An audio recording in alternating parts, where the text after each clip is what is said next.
21শে মে দুর্গাপুরে মুখ্যমন্ত্রীর প্রথম জেলা প্রশাসনিক বৈঠক। বাঁকুড়া সহ 5 জেলা নিয়ে উন্নয়ন প্রকল্পের অগ্রগতি পরিদর্শন, পুরনো প্রকল্পের রিপোর্ট তলব করেছে মুখ্যমন্ত্রীর সচিবালয়। প্রশাসনের সঙ্গে নতুন বিধায়কদের প্রস্তাবও বৈঠকে উঠবে।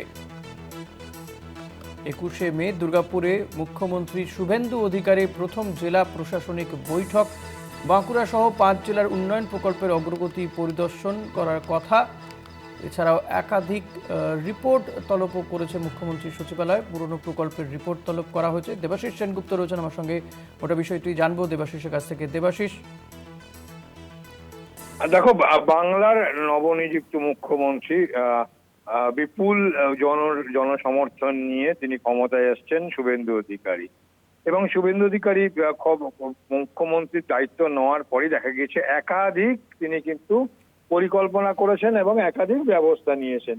ঠিক সেভাবেই বাংলার প্রতিটা জায়গায় প্রতিটা মানুষ যাতে সুখে স্বচ্ছন্দে থাকে, মানুষের যেন কোনো অসুবিধা না হয়, সমস্ত দিকটা নজর রাখার জন্য ইতিমধ্যেই তার যে সংক্ষিপ্ত যে মন্ত্রিসভা আছে, ছোট্ট মন্ত্রিসভা, তাদেরকে যেমন নির্দেশ দিয়েছে, হয়তো আগামী দিনে আরো কি মন্ত্রিসভা বাড়বে কিছুটা, কিন্তু তার মধ্যেও কিন্তু তিনি বসে নেই, নানান কাজ তিনি কিন্তু ইতিমধ্যে করছেন। একদিকে যেমন পুলিশ প্রশাসনের সঙ্গে বৈঠক করেছেন, রাজ্যের সচিবদের সঙ্গে বৈঠক করেছেন, পাশাপাশি তিনি হাসপাতাল কর্তৃপক্ষের সঙ্গে বৈঠক করেছেন যাতে হাসপাতালে মানুষ পরিষেবা পায়। আর ঠিক সেই জায়গায় বাংলার নতুন মুখ্যমন্ত্রী শুভেন্দু অধিকারী জেলা স্তরেও প্রথম উন্নয়নের তদারকি বৈঠক করবেন আগামী 21শে মে। দুর্গাপুরে দুপুর 2টো থেকে ওই বৈঠক হবে, এমনটা কিন্তু সূত্র মারফত খবর পাওয়া যাচ্ছে। 5টি জেলাকে নিয়ে ওই বৈঠক, অঙ্গলমহল ছাড়াও পশ্চিমাঞ্চলের 5টি জেলাকে নিয়ে হবে বৈঠক। 5টি জেলার মধ্যে রয়েছে বাঁকুড়া, পুরুলিয়া, পশ্চিম বর্ধমান, বীরভূম ও পূর্ব বর্ধমান। সূত্রে খবর, ইতিমধ্যেই মুখ্যমন্ত্রী সচিবালয় থেকে ওই 5টি জেলার প্রশাসনকে জানানো হয়েছে যে এই বৈঠকের বিষয়। মুখ্যমন্ত্রীর প্রশাসনিক সভাকে ঘিরে ইতিমধ্যেই এই 5টি জেলায় শুরু হয়েছে প্রস্তুতি পর্ব। জেলায় কোন কোন প্রকল্পের কাজ চলছে, আগের সরকারের আমলের প্রকল্পগুলোর কাজের কি অবস্থা, পুরনো প্রকল্পের কোন কোন কাজগুলো ধীর গতিতে চলছে, বৈঠকে সেইগুলো রিপোর্ট আকারে নিয়ে আসার কথাও বলা হয়েছে জেলা প্রশাসনকে। সাধারণ প্রশাসনের পাশাপাশি পুলিশ প্রশাসনকেও এই বৈঠকে উপস্থিত থাকতে বলা হয়েছে। আজ থেকেই, অর্থাৎ শুক্রবার, আজ থেকেই এই 5টি জেলার প্রশাসন নিজেদের মধ্যে প্রস্তুতি বৈঠক শুরু করেছে বলেই কিন্তু খবর পাওয়া যাচ্ছে।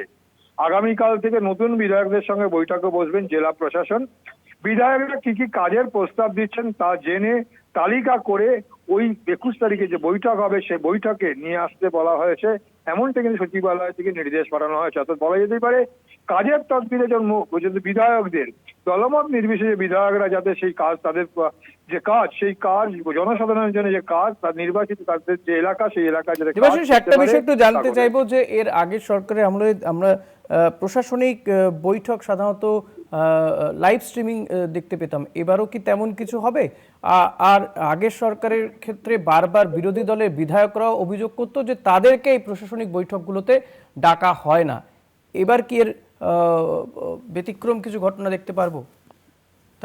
পরিষ্কারভাবে মুখ্যমন্ত্রী শুভেন্দু অধিকারী স্পষ্টভাবে জানিয়ে দিয়েছেন এবং বিধানসভার মধ্যে দাঁড়িয়ে তিনি বলেছেন যে মন্ত্রীরা যেখানে যাবেন সেখানকার সেই অঞ্চলের বিধায়ককে খবর দেবেন, সেই বিধায়ককে সঙ্গে রাখবেন।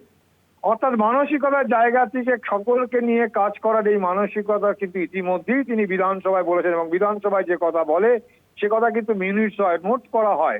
এবং সেক্ষেত্রে শুভেন্দু অধিকারী নবনির্বাচিত মুখ্যমন্ত্রী, তার দৃষ্টিভঙ্গি সকলকে নিয়ে চলা এবং সেই সকলকে নিয়ে চলার কথা তিনি কিন্তু পরিষ্কার জানিয়ে দিয়েছেন। তার মন্ত্রীরা যেখানে যাবে, স্থানীয় বিধায়করা যে রাজনৈতিক দলের হোক না কেন, তাদের সঙ্গে আলোচনা করে তাদেরকে সঙ্গে সেখানে ডাকতে হবে, ডেকে নিতে হবে।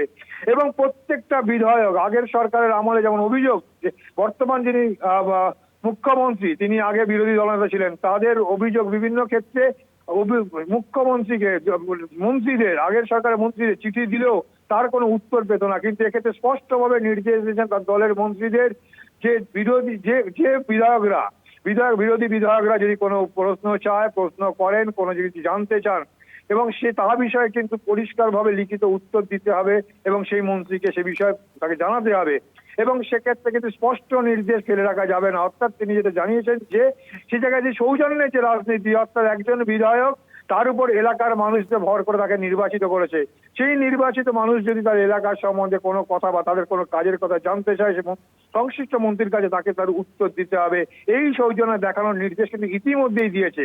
আর লাইভ স্ট্রিমিং ব্যাপারে ঋষিকেশ যা বলছিলেন ইতিমধ্যেই তিনি জানিয়েছেন, আজকে বিধানসভায় স্পষ্টভাবে জানিয়ে দিয়েছেন যে বিরোধী দল বা শাসক দল যেই যাই বলুন না কেন পুরোটাই লাইভ স্ট্রিমিং করতে হবে। এর আগেও বারবার বলে দেখা গিয়েছে যে সরকারি দল তারা বললে দেখানো হবে, বিরোধী দল বললে দেখানো হবে না, কিন্তু আজকে তার নজির গড়েছে। কিন্তু সরকারি দল যা বলেছে সেটাও যেমন টেলিকাস্ট করা হয়েছে, দেখানো হয়েছে, বিরোধী দল যা বলছে তাও দেখানো হয়েছে, এবং আগামী দিনে বিধানসভায় কিন্তু এমনটাই কিন্তু প্রচলিত থাকবে, স্পষ্টভাবে জানিয়ে দিয়েছেন রাজ্যের মুখ্যমন্ত্রী শুভেন্দু অধিকারী। ধন্যবাদ দেবাশিস। কথা বলছিলাম প্রতিনিধি দেবাশিস সেনগুপ্তর সঙ্গে।